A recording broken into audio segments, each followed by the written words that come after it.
Profesor govorio studentima da je sletanje na mesec lažno. Najzad. Bravo, profesore, bravo. Šta se sad dešava sa profesorom?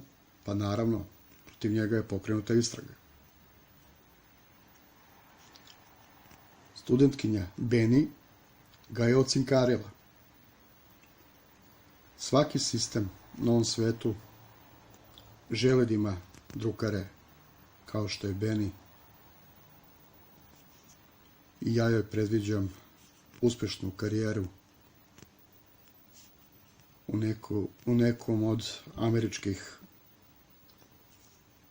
vladinih agencija.